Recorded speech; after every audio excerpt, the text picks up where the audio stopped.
નમસ્કાર। જે યુવક શખ્સે ગોળી મારી અને પતાવી દીધો તે 14 વર્ષ પહેલા મિત્રના સમાધાનમાં હાજર હતો। 1.5 મહિનાથી રચાતું હતું આ ષડયંત્ર।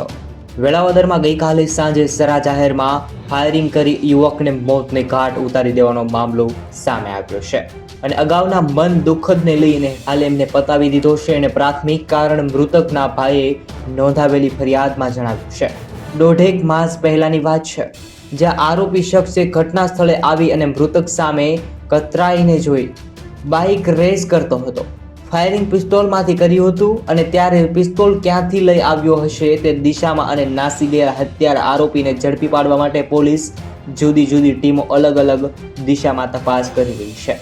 હત્યારો જે બાઇક લઈ અને ફરાર થયો હતો તે બાઇક શહેરના સોમનાથ ટોકીઝ વિસ્તારમાં પોલીસને રેઢું મળી આવ્યું છે। હાલમાં સરા જાહેરમાં યુવક પર જે ફાયરિંગ કરવામાં આવ્યું છે, યુવકનો જીવ ગયો છે। પિસ્તોલ વડે ફાયરિંગ કરવામાં આવ્યું। સરા જાહેરમાં પિસ્તોલથી ગોળી મારી દીધી।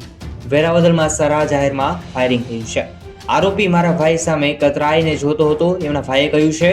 મૃતકના ભાઈ નારણ કંટારિયાએ ફરિયાદમાં વધુમાં વધુ જણાવ્યું છે કે ફાયરિંગ કરનાર રમેશ ઉર્ફે ગોવાળિયો અર્જણ ચાવડાને 13-14 વર્ષ પહેલા અમારા મિત્ર સંજય ડોસા રહે જુનાગઢવાળા સાથે ફોનમાં બોલાચાલી થઈ હતી અને સંજય ડોસા અમારા બંને ભાઈઓ પાસે અવારનવાર મળવા માટે આવતો હતો। જે રમેશ ગોવાળિયાને ગમતું ન હતું તે મન દુઃખના કારણે 1.5 મહિના પહેલા મારો ભાઈ નીતિશ ચાની લારીએ બેઠો હતો, ત્યારે ત્યાં રમેશ ગોવાળિયો તેની મોટરસાયકલ ઉપર આવી અને કતરાઈને જોતો હતો।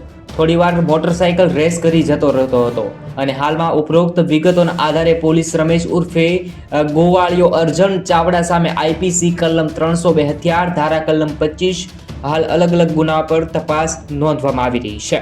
હાલમાં યુવક પર જે ફાયરિંગ કરવામાં આવ્યું છે તે અંગે તમારે શું જણાવવું છે તે કોમેન્ટમાં જણાવી શકો છો।